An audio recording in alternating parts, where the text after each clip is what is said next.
पाकिस्तानी कौम जिस तरह से सामने आई है, मुमकिन नहीं है कि इलेक्शन की जो तारीख है उसको अगले साल तक ले जाया जा सके। अमेरिकनों का तो प्रॉमिस था वोट ऑफ नो कॉन्फिडेंस, तो फिर many things will be forgiven। ये जो मिसिंग पर्सन का मामला है, ये जो बातें हैं सारी, इसका ताल्लुक पाकिस्तान की सिक्योरिटी फोर्सेस से है, तो कैसे ये प्ले अप करेगा पाकिस्तान में? जैसे ही ये पाकिस्तान के अंदर ये रिजिम चेंज का मामला आता है, ये इतना बड़ा दहशतगर्दी का वाक़या होता है, और इसके साथ ही चाइना की तरफ से जो है वो शदीद रद्द-ए-अमल जो है वो देखने में आया है। सब्सक्राइब करें और बेल दबाएं ताकि कोई खबर रह न जाए।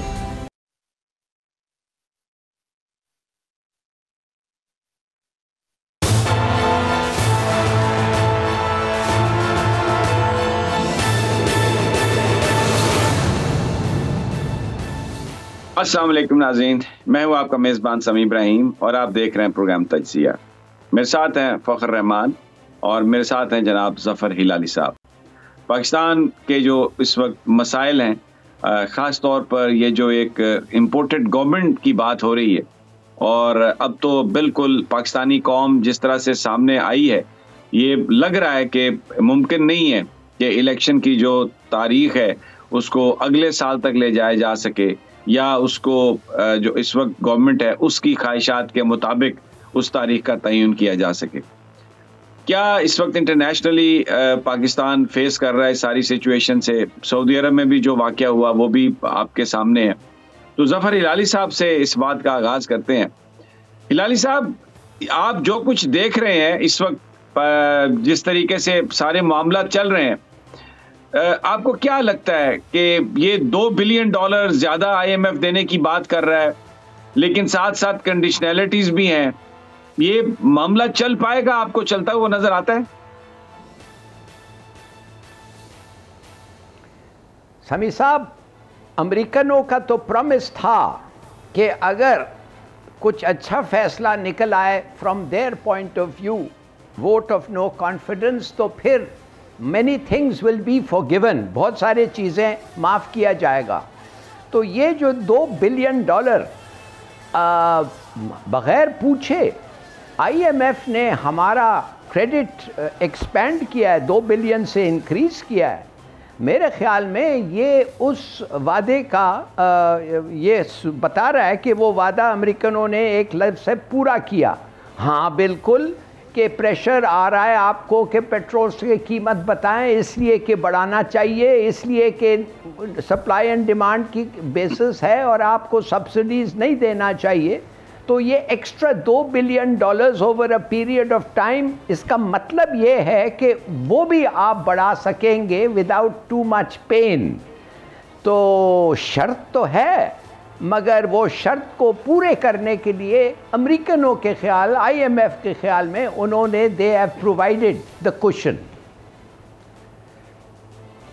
लेकिन जो उनकी कंडीशनैलिटी है, जिस तरीके से वो पाकिस्तान में चीज़ों को कंट्रोल करते हैं, महंगाई बढ़ती है, चीज़ों की कीमतों में इजाफे की डिमांड करते हैं, सब्सिडी का वो कहते हैं कि आप वापस लें, उससे पाकिस्तान के अवाम जो है वो पिसते हैं। माजी में जो भी कर्जा मिला वो करप्शन की नज़र हुआ, और बाहर हमने देखा लोगों ने जायदादें बनाई। तो ये 2 बिलियन जो है, ये तो कुशन उन्हीं लोगों को होगा जिन्होंने माजी में पैसे बनाए। पाकिस्तान के अवाम को तो कुछ नहीं मिलेगा इससे। एज अ वेरी गुड सवाल और बड़ा अच्छा आपका सवाल है। मैं उसके बारे में सिर्फ ये कह सकता हूँ कि सब्सिडी जो दी जा रही है जब इनडायरेक्ट टैक्सेशन पे, तो ये सब्सिडी दोनों को दी जा रही है ना। एक लिहाज से गरीबों के लिए कुछ बेहतर, मगर ज़्यादातर अमीर जिसको सब्सिडी नहीं चाहिए, ज़रूरत नहीं है, और वो सब्सिडी से बेनिफिट करते हैं, तो उनको भी फ़ायदा होता है। तो बिल्कुल सही कहा। तो IMF और बल्कि हमारे इकोनॉमिस्ट जो हैं वो कहते हैं कि डायरेक्ट टैक्सेशन लगाओ, इनडायरेक्ट मत लगाओ, इसलिए फिर अमीर और गरीब का फ़र्क नहीं होता है। अगर आप माचिस का एक कीमत होता है सबके लिए, तो वो गरीब भी बेचारा उतना ही देना पड़ता है जितना अमीर को देना पड़ता है। तो selectively direct taxation depending on the income वो लगाओ। हम क्यों नहीं वो कर सकते हैं? इसलिए कि हमारा जो लॉबी है, रिच माफिया जो है हर चीज़ में, वो इतना स्ट्रांग है कि वो करने नहीं देता। वो चाहता है कि गरीबों से भी लो। एक फिगर जितना आपको मीट करना है वो कहते हैं हमारे से लो, चलो ले रहे हो उनसे भी लो। That is wrong. तो IMF कह रहा है आपको कि सब्सिडीज़ को ख़त्म करो, और वो पैसे ज़्यादा इसलिए दे रहा है कि वो चाहते हैं कि वो repayment you can spread it over a longer time. देखिए इधर भी लोग ऐसे हैं समी साहब, इकोनॉमिस्ट, जो अग्री करते हैं कि ये इनडायरेक्ट टैक्सेशन बहुत हो गया है और अनफेयर है। ठीक है, अच्छा अब इसके नतीजे में, इसके बदले में अब हम क्या देंगे अमेरिका को? ये गवर्नमेंट इंपोर्टेड आ गई, 2 बिलियन का कुशन भी मिल गया, लोगों के मुंह भी भर दिए, पैसा भी उनको दे दिया, केसेस भी वापस हो जाएंगे, जो लूटी हुई दौलत है वो भी बच जाएगी। अब पाकिस्तान उसकी क्या प्राइस पे करेगा? कुछ थोड़ा सा सी पैक में क्या होगा? रशिया से हम दूर हो जाएंगे? क्या अफगानों पर फिर दोबारा वो ड्रोन अटैक और वो सारी कहानी शुरू हो जाएगी? बेसिकली अब हम इन रिटर्न अमेरिका को देंगे क्या?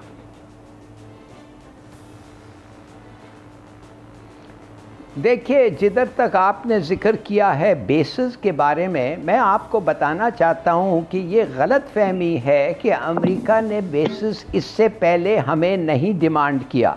माने एब्सोल्युटली नॉट के पहले भी बेसिस उन्होंने डिमांड किया, और वो था 8 जून 2021। उन्होंने बाकायदा बेसिस मांगे जो हमने उनको नहीं दिया।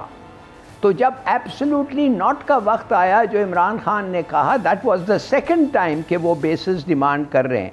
और अब मेरे ख्याल में बेसिस तो शायद ना हो, मगर ओवरफ्लाइट राइट्स और ड्रोन स्ट्राइक्स शायद ये उनको इजाज़त मिल जाए, नंबर 1। दूसरी बात ये है समी साहब, यू नो वेरी वेल कि जब तक हमारा रिलेशनशिप चीन के साथ स्ट्रेटिजिक, मिलिट्री और एवरलास्टिंग है, उस वक्त तक हिंदुस्तान के साथ अमेरिका का रिलेशन मिलिट्री, स्ट्रेटिजिक और एवरलास्टिंग रहेगा। तो मैं ये जानना चाहता हूँ, अगर ये 2 रिलेशनशिप्स आर एवरलास्टिंग और इंटरनल, तो आप मुझे बताएं कौन सा मुल्क है जो हमारे रिलेशनशिप अमेरिका के साथ अच्छे कैसे हो सकते हैं? हाँ, they can be managed, tolerable, मगर they can never be good. तो क्या अमेरिकन चाहते हैं कि हम चीन के साथ रिलेशनशिप तोड़े? यस, ये उनकी ख्वाहिश है, हर वक्त रही है। और हमें उन्होंने क्या क्या नहीं ऑफ़र किया है। अगर सी पैक तोड़ दें, बल्कि अगर हम न्यूक्लियर भी नहीं जाते और अगर सी पैक तोड़ देते, बड़े चीज़ें ऑन ऑफ़र हैं, मगर हमने इनकार किया है, इसलिए कि हर पाकिस्तानी को पता है कि जिस दिन आप एक्सेप्ट कर लेंगे तो समझे आपकी इंडिपेंडेंस और सॉवरेनिटी ख़त्म हो जाएगी।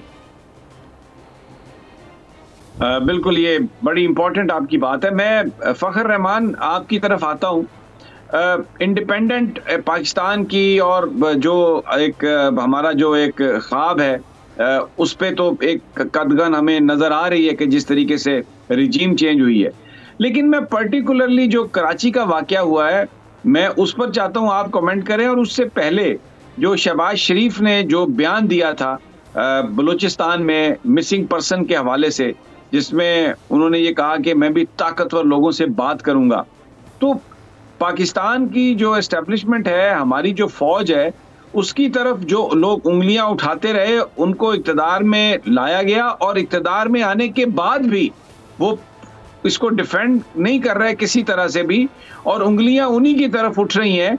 यही एस्टैब्लिश करने की कोशिश की जा रही है कि जनाब ये जो मिसिंग पर्सन का मामला है, ये जो बातें हैं सारी, इसका ताल्लुक पाकिस्तान की सिक्योरिटी फोर्सेस से है। तो कैसे ये प्ले अप करेगा पाकिस्तान में? ये तो एक बड़ी परेशान कुन सूरत हाल है। बिल्कुल समी साहब, ये आपने बिल्कुल सही बात की कि ये आप जैसे ही देखें कि ये जो रेजिम चेंज होने के साथ ही कराची में जो चाइनीज़ नेशनल के ऊपर एक दहशतगर्दी का बड़ा हमला हुआ, और जिस तरह से जिस ऑर्गेनाइजेशन ने उसकी ज़िम्मेदारी ली है, उसी कंटेक्स्ट में जो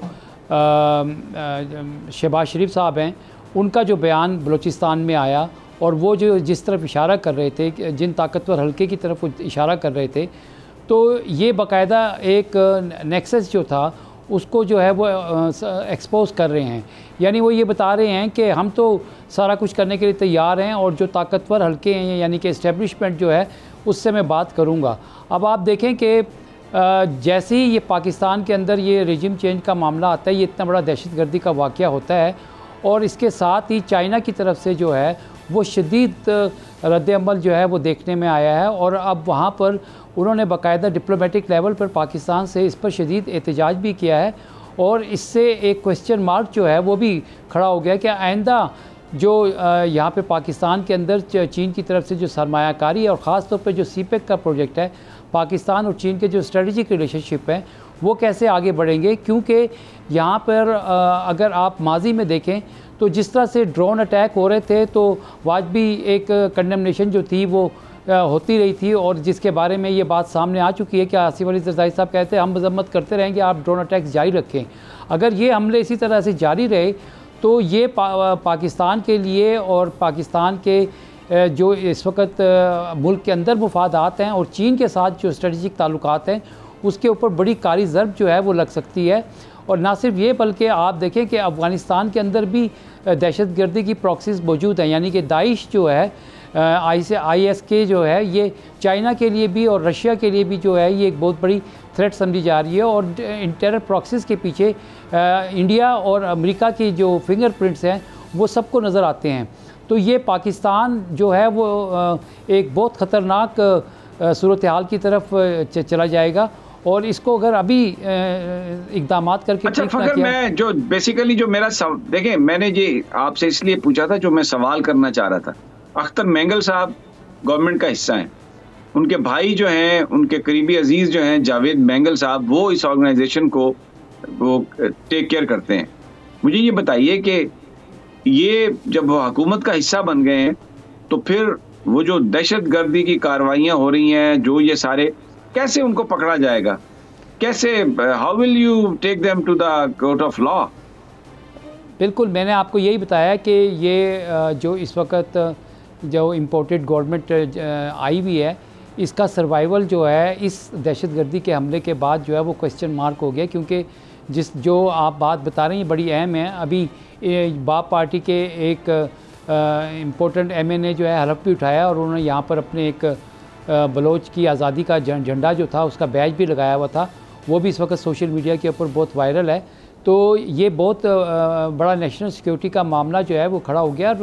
और मैं बिल्कुल आपकी बात से इत्तफाक करता हूँ कि अगर इस सूरत हाल को सामने रखें तो इसमें बिल्कुल नज़र नहीं आता, क्योंकि ये जो हौच पौच की जो एक गवर्नमेंट बनी है इसके अंदर इसका अब आइंदा जो सर्वाइव करना जो है वो इस वाक़े के बाद बड़ा मुश्किल नज़र आ रहा है। और अभी ये ईद के बाद आप देखेंगे कि बड़ी गहमागामी जो है ख़ास तौर पे सियासी महाज पर उसमें इजाफा नज़र आएगा।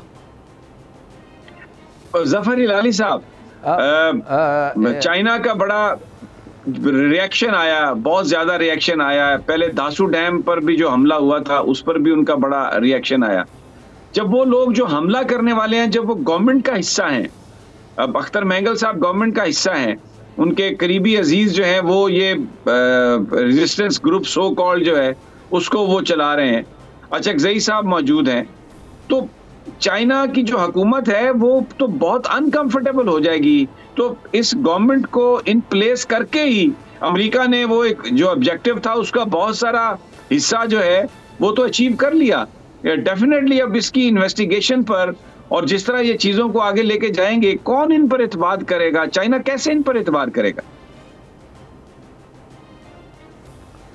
देखिए, पहली चीज़ तो ये है समी साहब कि ये जो औरत जो थी, ये औरत ने कौन सा मसला कौन सा मटेरियल इस्तेमाल किया? हमें पता चल रहा है कि इसने वाइट फॉस्फरस इस्तेमाल किया। वाइट फॉस्फरस जो होता है रिलेटिवली सोफिस्टिकेटेड चीज़ है जो सिर्फ नेशनल ऑर्डिनेंस फैक्ट्रीज बना सकते हैं। ये आम नहीं मिलता है वाइट फॉस्फरस। तो इसका मतलब कौन सा इदारा है, कौन सा मुल्क है जो इन लोगों के साथ ट्रेडिशनली इनको सपोर्ट करता है और उनको फंड करता है, और वो है हिंदुस्तान।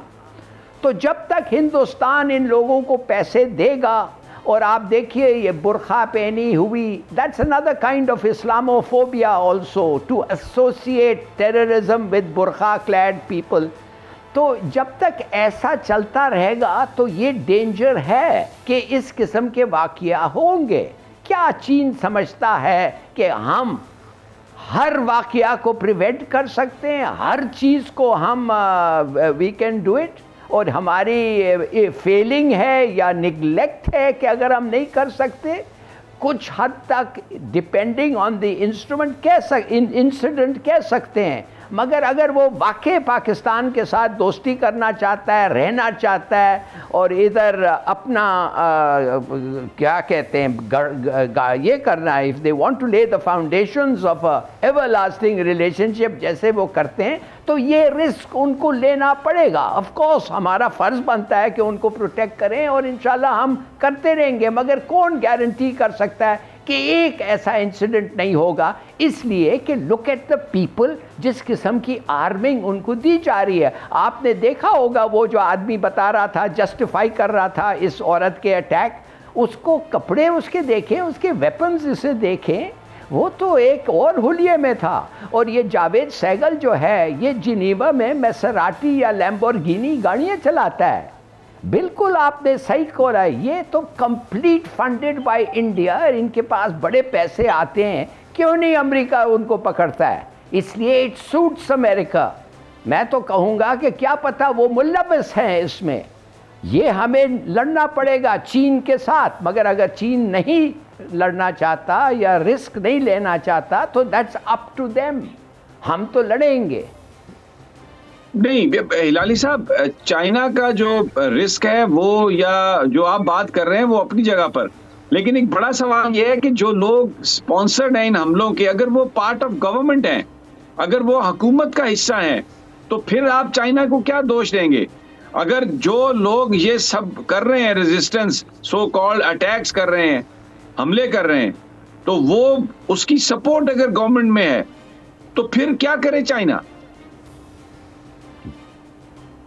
नहीं, आप बिल्कुल सही कह रहे हैं। मिसाल के तौर पे ये जो लोग मिसिंग जाते हैं, कितने सारे मिसिंग लोग जो होते हैं, कितने सारे पाए गए हैं, हमारे सिक्योरिटी फोर्सेस के हाथ पे मारे गए हैं। वो फॉरेन स्टॉक एक्सचेंज का अटैक जो हुआ, चाइनीज़ कॉन्सुलेट का जो अटैक हुआ कराची में, ये जो मिसिंग थे, जो सो कॉल्ड मिसिंग थे, बिल्कुल अख्तर मेंगल जो है उसके भाई के साथ ओपनली कंसोर्ट करता है, एक एक साथ रहते हैं, एक एक को भाई मानते हैं।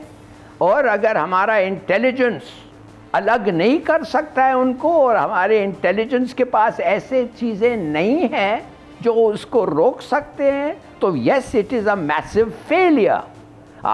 आपका सवाल जस्टिफाइड है, मगर एक आदमी है जो कॉन्स्टिट्यूशनली पाकिस्तान में his right is, I mean उसके ख़िलाफ़ अगर कुछ चीज़ है तो ले आए, अचकज़ाई के ख़िलाफ़ अगर हैं ले आए, कोर्ट में ले आए एंड पुट देम अवे। अगर आप वो नहीं कर सकते हैं या नहीं कर चाहते हैं, और आप समझते हैं आप अफोर्ड नहीं कर सकते हैं, तो भुगतें जो हो रहा है आपके साथ।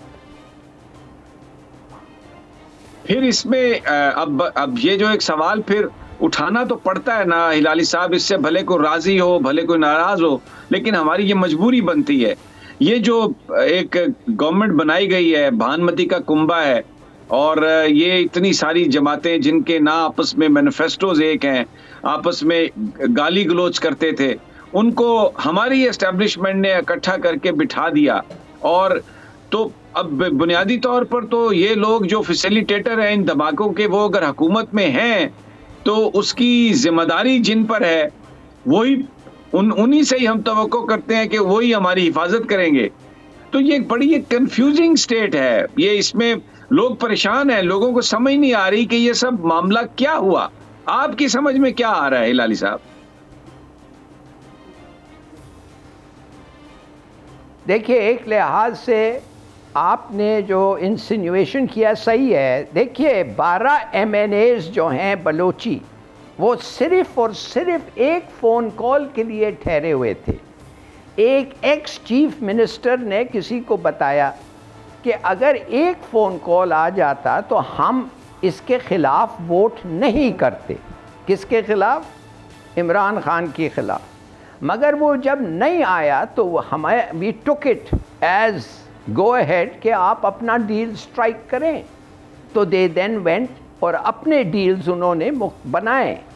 एक फ़ोन कॉल, और एक फ़ोन कॉल अगर वो होता तो ये नो कॉन्फिडेंस नहीं पास होता। तो इसलिए लोग कह रहे हैं कि क्यों ये हुआ, माने ये डिस्टेबलाइजेशन जो इस वक्त हो रहा है क्यों हुआ। मगर साथ मैं आपको यहाँ पे रोकूंगा, यहाँ पे हिलाली साहब, मैं ये बड़ी इंपॉर्टेंट बात है, मुझे ब्रेक लेनी है, मैं ये रोकता हुआ मैं यहीं से शुरू करता। एक फोन कॉल क्यों नहीं आया और अब उसका खुमियाजा पूरी कौम भुगत रही है। मैं यहाँ पर एक छोटा सा वक्फा, हमारे साथ ही रहिए।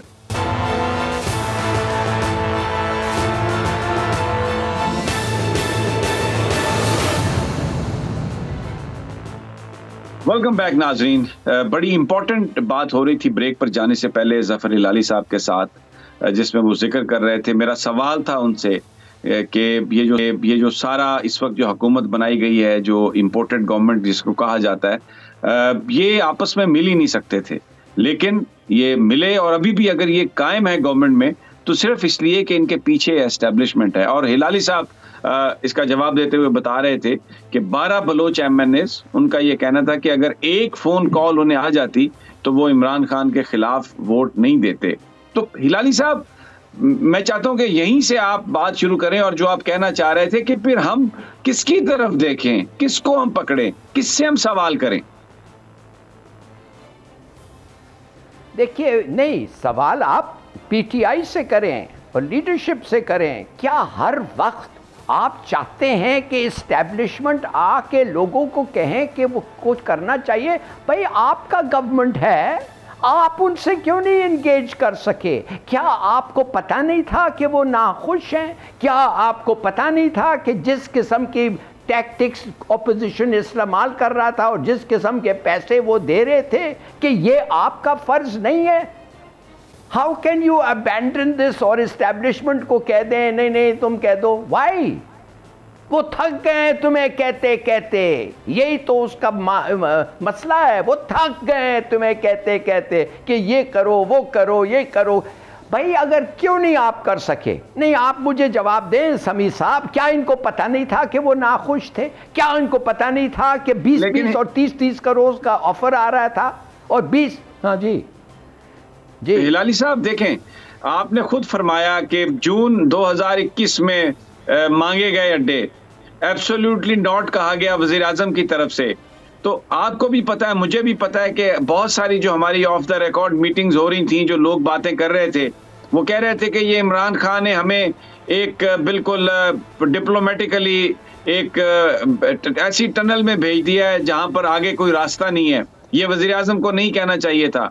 और फिर ये कहना बार बार कि ये जब वजीर आजम ये कहते थे कि ये हमारी जंग नहीं है, तो उस पर भी ये रिएक्शन सामने आया कि इस पर भी बहुत तकलीफ थी कि ये क्यों कहते हैं कि ये हमारी जंग नहीं है। तो वो जो एक बेसिक जो कॉन्फ्लिक्ट है इसमें, जो बेसिक जो कंट्राडिक्शन है आपस में, जो चीज़ है, वो पैसों का भी अपनी जगह पे, लेकिन ये तो एक आइडियोलॉजी का फर्क नजर आ रहा है हमें यहाँ पर हिलाली साहब। और अब फिर ये जो बिठाई है गवर्नमेंट, ये मुझे बताइए कि ये भी जो गवर्नमेंट अब बिठाई है, जो बनाई गई है, जो इस तरह से हमले भी हो रहे हैं जिसके अंदर, और इतराजात भी उठ रहे हैं, तो ये भी इसके पीछे फिर वो क्यों खड़े हैं? इससे पीछे हट जाएं जैसे इमरान के पीछे से हट गए थे। पहली बात तो ये है कि आपको कैसे पता कि पीछे खड़े रहेंगे? ये भी हट सकते हैं, और अगर फ्रेश इलेक्शन जल्दी से हो जाए, मेरे तरह पाकिस्तानियों को ये समझेंगे हम कि वाकई इन्होंने हट गए हैं।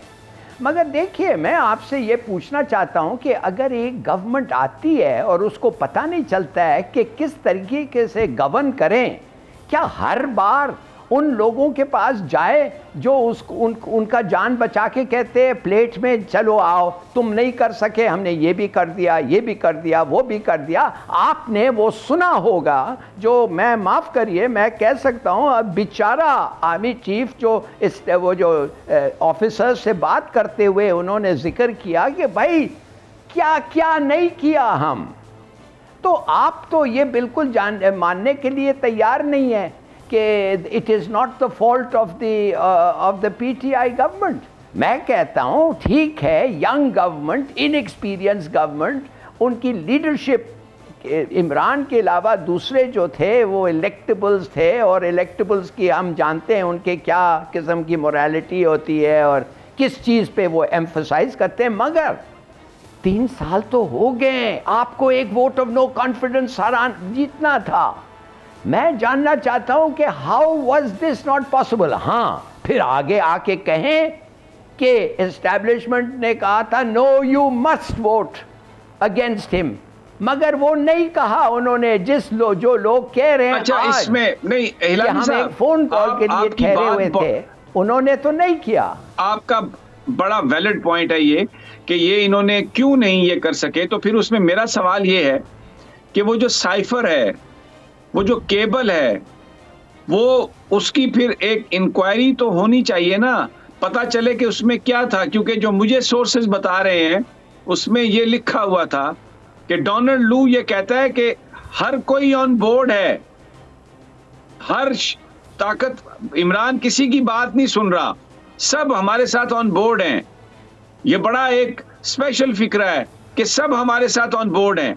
अगर सारे ऑन बोर्ड हैं तो फिर इमरान लड़ सकता था। आप वाकई जेन्युइनली आप समझते हैं कि इमरान इसको रोक सकता था? मैं समझता हूं कि डोनाल्ड ल्यू, आप क्यों समझते हैं कि वो सही कह रहा है, कि वो सच कह रहा है? उससे बड़ा झूठा शायद है ही नहीं। वो क्यों कह रहा है कि एवरीबॉडी इज ऑन बोर्ड और तुम लोग बाज आ जाओ? क्यों भाई, जब तुम्हारे पास ऐसे लोग हैं जो अब तुम्हें मिले हैं, जो तुम्हारे पिट्ठू हैं, तुम्हारे गुलाम हैं, तुम्हारे साथ उन्होंने काम किया है और तुमने उनको पैसे दे के खुश रखे हुए हैं, आप क्यों चाहते हैं कि यू टर्न करे इमरान खान? आप चाहेंगे कि वो आए और वो आ गए हैं। मुझे तो समझ नहीं आता है, ये जोक कर रहा था। लेकिन देखिए हिलाली मैं साहब आपको बताता हूं, हिलाली साहब यहाँ पर ऐड कर लें, एक और सवाल ऐड कर लें। अब बिल्कुल आपने सही कहा कि हो सकता है डोनाल्ड लू झूठ बोल रहा हो, लेकिन उसे ये तो पता था कि तहरीक अदम एतमाद आ रही है। उसको ये मालूम था कि अदम एतमाद आ रही है, पूरा डिजाइन उसको मौजूद उसके पास था। कहां से आया फिर वो सारा डिजाइन? वो किसी ने बताया होगा, कोई उसमें शरीक होगा कि या उन्होंने किसी से शेयर किया होगा। इसके अलावा कैसे पता चल सकता था? आप समझते हैं समी साहब के 70 साल के इंटरैक्शन के बाद जिस किस्म के पैसे एक्सचेंज होते हैं, जिस किस्म के हथियार आते हैं और उनसे जिस किस्म के लोगों के साथ उनका पर्सनल रिलेशनशिप है, आप समझते हैं कि they can't tell what is going to happen? वो तो बहुत अच्छी तरह जानते हैं और इनके बहुत सारे इन्फॉर्मेंट्स हैं। ये कोई बड़ी बात नहीं है कि पता करना कि इस वक्त एक लीडरशिप ऑफ द एस्टैब्लिशमेंट का क्या ख्याल और सोच है, वो खुद बता देंगे। मगर उसका मतलब तो ये नहीं है कि they can be manipulated to do what you want. आपके पास देखिए, लुक एट इट, हम चीन के साथ कितने दफे उन्होंने हमें कहा कि चीन के साथ आगे मत बढ़ो, सीपेक मत लो। कितने दफे उन्होंने कहा बॉम्ब मत एक्सप्लोड करो, $5 बिलियन ले लो। मगर क्या इस्टेब्लिशमेंट उस वक्त की थी जो कहा? हमारे उस वक्त के प्राइम मिनिस्टर जिसके कांपे टांग रहे थे, क्या उसको कहा उस वक्त डोंट डू इट? उन्होंने कहा, करामत ने कहा करो, नहीं तो फौज में बहुत बड़ा रिएक्शन होगा। सही कहा। मगर क्या हम ना भी कह सकते हैं चीन के बारे में। हमने कितने दफे उनको कहा कि हम चीन के साथ we will not sacrifice a relationship with China. हम उस हद तक आ गए थे चीन के साथ कि हम टेरिटरी डिमार्केशन देने के लिए तैयार थे। आपने सवाल का जवाब अपने दे दिया। आपने जिक्र किया कि कितनी दफा अमेरिका ने हमसे कहा और हम नहीं माने। जहांगीर करामत का भी आपने नाम लिया। तो बेसिकली हम कामयाब इसलिए हुए कि हमारी जो एस्टेब्लिशमेंट थी वो हमेशा उसने उनकी जो बात को जब हमारे सियासतदानों को हिम्मत दी कि वो मानने से इनकार करें। लेकिन अभी तो तब्दील कराने वाली एस्टेब्लिशमेंट है, अभी तो डिफरेंस आ गया। अभी तो वो ताकत जो हमेशा अमेरिका को रोकने में मावन और मददगार होती थी, अभी तो ऐसा लग रहा है कि वो कह रहे हैं कि सब इसमें ऑन बोर्ड हैं। लेकिन ये मुझे एक ब्रेक पर जाना है। मैं ये सवाल आपसे मैंने किया है, मैं वापस आता हूं तो आपसे ये पूछूंगा कि ये जो डिफरेंस है, इसने कोई इसमें फिर रोल प्ले किया? माजी में अगर नवाज शरीफ ने धमाके किए तो उस वक्त जनरल जहांगीर करामत ने कहा कि करो, अभी एब्सोल्युटली नॉट कहा। तो क्या सवाल ये है कि उस तरफ से यही था कि हाँ बिल्कुल आपने ठीक कहा, या ये कहा गया कि ये आपने हमें कहा टनल में धकेल दिया किसी बंद गली में? लेकिन ये जवाब मैं लेता हूं आपसे ब्रेक के बाद। हमारे साथ ही रहिए।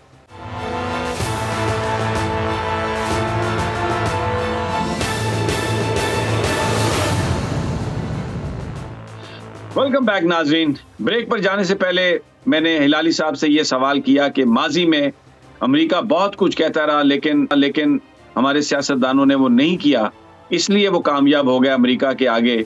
धमाके करने में भी हम इसलिए कामयाब हो गए कि हमारी फौज जो थी, जनरल जहांगीर करामत ने ये कहा कि धमाके करें और हम आपके साथ हैं। अभी इस वक्त जो सूरत हाल है, इल्ज़ाम ये लग रहा है, समझा ये जा रहा है कि एस्टेब्लिशमेंट खुद इस हुकूमत को जब वो रुखसत हुई तो खुद उसकी इसमें मंशा शामिल थी।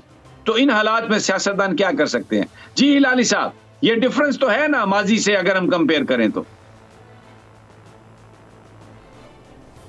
देखिए, इतना क्लियर कट नहीं है, याद रखें, इतना क्लियर कट नहीं है। मिसाल के तौर पे ओवर फ्लाइट्स जो हम नहीं देना चाहते हैं, आप अगर एक क्रूज मिसाइल फायर हुआ off the coast of Pakistan Afghanistan के ख़िलाफ़, जैसे क्लिंटन ने किया था, और उस वक्त उसने एक आर्मी जनरल को हमारे प्रेसिडेंट के साथ या प्राइम मिनिस्टर के साथ खाने पे बैठा हुआ था, जब उनका क्रूज़ मिसाइल पाकिस्तान के एयर स्पेस के ऊपर से जाके अफ़गान क्या अलकायदा कैंप में जाके लगा। और उसने कहा कि मैं इसलिए आया हूँ कि बताने कि ये जो एयर मिसाइल जो it is crossing your territory, ये मत समझो कि हमें पता नहीं है, हमें पता है, हमने इसलिए किया है कि उधर टेररिस्ट हैं और हमने बग़ैर पूछे किया है आपसे। तो हमने वो ले लिया भाई। बिन लादेन का जब हुआ था, हमने वो बग़ैर पूछे किया था, वी एक्सेप्टेड इट। मेरा मतलब ये है कि अगर उनको बड़ा ज़रूरत हो तो वो करेंगे, वेदर दे आस्क और नॉट, इट डजंट मैटर। मगर इस वक्त जो बात थी, हम उनके साथ निगोशिएट कर रहे थे। शायद आप और मैं दोनों समझें कि अगर पाकिस्तान की कंडीशंस एक्सेप्ट हो गई थी, जो इमरान खान का नहीं हुई, वो ये था कि जिसको तुम टारगेट करोगे हमें बताओगे, क्यों जा रहे हो हमें बताओगे, कब बताओगे, माने कि you will act in total conformity with our wishes and in consultation with us. तो फिर why should we say no to America? अगर अमेरिका जाके वाकई TTP दहशतगर्दों को मार रहे थे, क्या हम कहेंगे मत जाओ? हम कहेंगे ज़रूर जाओ। तो ये बातें होनी थी, हो सकती थी, मगर अमेरिका और बाइडन ने ये एब्सोल्युटली नॉट को इस किस्म का इंटरप्रिटेशन दिया कि ये तो हमारे साथ बात ही नहीं करना चाहता है, ये तो समझता है ये अफगान, ये तो तालिबान खान है, ये तो उनके साथ है। Wrong assessment by the United States. मगर अब क्या करें? तो ये बातों के लिए there was space for conversation, for contacts to resolve the dispute. वो नहीं हुआ इसलिए कि वो कहते हैं ये बात ही नहीं करना चाहता है, और एब्सोल्युटली नॉट के माने मैं तो सोच भी नहीं सकता हूं इस तरीके से। क्या हुआ नतीजा? TTP आज अटैक कर रही है हमें। ये हिलाली साहब एक सेकंड यहाँ पे, हिलाली साहब मैं फिर ये सवाल आपसे करूंगा कि जब DGISPR से ये सवाल किया गया तो उन्होंने कहा कि हम भी एब्सोल्यूट नॉट कहते, जो इमरान खान से सवाल किया गया था। और अगर इमरान खान कोई ऐसी बात कर रहा था जो वो पाकिस्तान की जो एस्टेब्लिशमेंट है या अफवाज ये समझते थे कि ये पाकिस्तान के मफाद में नहीं है, तो क्या उन्होंने इमरान खान से इस बात पर उन्हें कन्विंस करने की कोशिश की? रशिया अगर इमरान खान गए तो वो इनसे पूछ के गए, कंसल्टेशन हुई, सब कुछ हुआ, तो कहां पर हमारी एस्टेब्लिशमेंट ने, अगर वो ये समझती थी कि अमेरिका से इस वक्त इंतहाई कन्फ्रंटेशन पाकिस्तान के मफाद में नहीं है, तो क्या उस चीज पर उन्होंने इमरान खान अपने वज़ीर आज़म से उसको इनपुट दी, उसके साथ निगोशिएट किया? वो तो तस्लीम करते हैं कि जाने से, रूस जाने से पहले भी पूछा, हर चीज से पूछा, और हम भी एब्सोल्युटली नॉट कहते। तो फिर फर्क क्या है? आप समझते हैं कि वो कॉरेस्पॉन्डेंट्स के मिलने से पहले उन्होंने आर्मी को कंसल्ट किया कि ये ऐसा फ़ोन कॉल, मुझे ऐसा सवाल आ रहा है और मैंने कहना है एब्सोल्युटली नॉट एट ऑल। ये एक स्पॉन्टेनियस रिस्पॉन्स था। अब आप कहते हैं DGISPR को जब एक प्राइम मिनिस्टर ने ये जवाब दे दिया है, वो जाके कहे नहीं नहीं एक्चुअली ये अच्छी चीज़ नहीं थी, this is not our position, of course not. वो कहेगा कि ये हमारा पोजीशन है और हम भी ऐसे कहेंगे। और आपने देखा ये क्या अच्छी लेकिन ये अच्छा एक्ट है कि आप उस वजीर आजम को ही हटा दें। फिर इज इट वाइज कि आप कहने के लिए तो तैयार नहीं है, लेकिन आप उस गवर्नमेंट को हटा के एक ऐसी गवर्नमेंट को ले आए जो ये कह चुकी है कि हम NPT पर साइन कर देंगे, शहबाज शरीफ, और वो बेंगल का भाई जो है, जो BLA को करता है, वो भी इसी हुकूमत में है। तो इज इट वाइज नाउ? अब आर दे गेटिंग व्हाट जो वो करना चाह रहे थे, अब पर्पस हो जाएगा एस्टेब्लिशमेंट का? पाकिस्तान का क्या मफाद है इसमें? आप समझते हैं कि हम NPT को साइन कर देंगे जब तक हिंदुस्तान नहीं किया? क्या आप समझते हैं कि ये लोग, जिनके कितने लोग शहीद हो रहे हैं एवरी डे TTP से, कि उनसे जाके बात करेंगे, कहेंगे मेहरबानी से ऐसी हरकतें ना करें? Not at all. क्यों? ये करने दें, फिर आप अटैक करें इनको ना। आप ये तो नहीं कह सकते हैं कि ये करेंगे।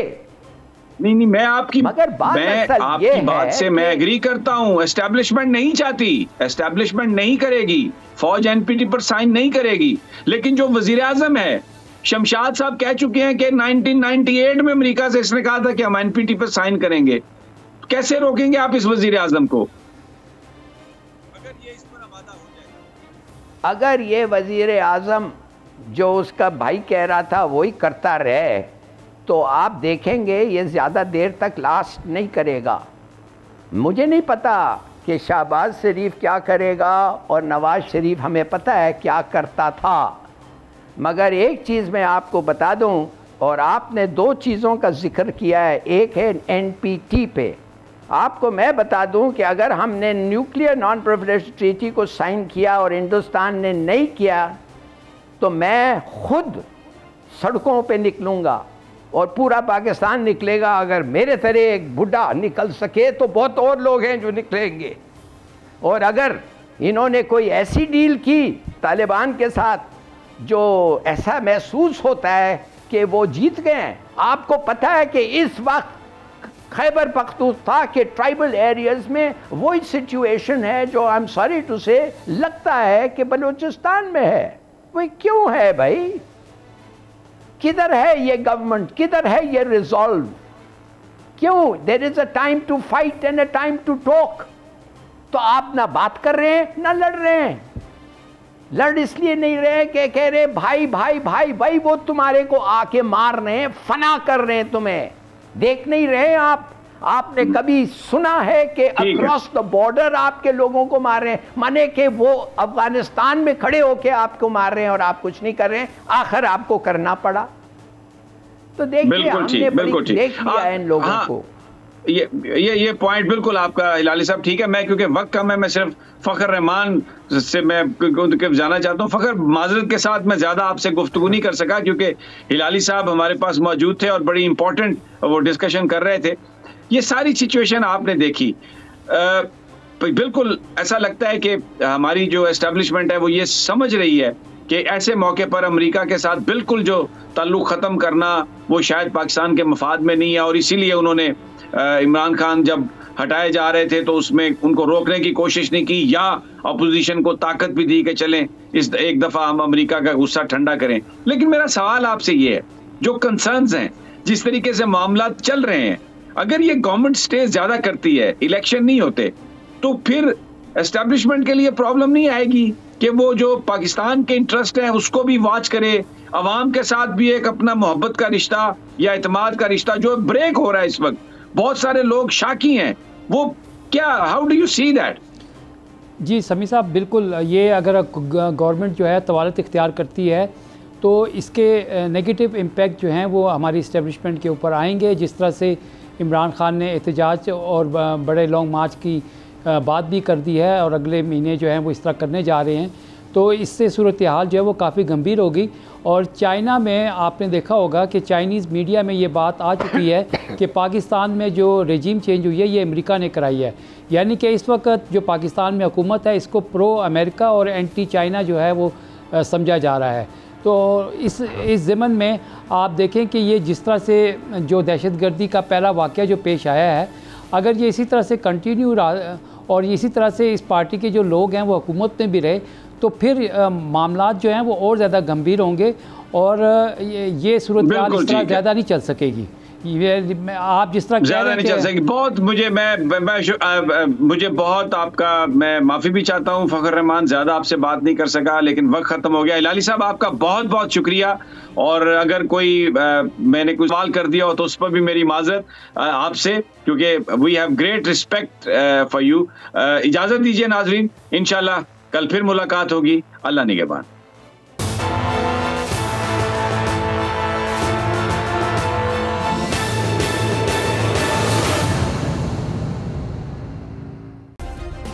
सब्सक्राइब करें और बेल दबाएं ताकि कोई खबर रह न जाए।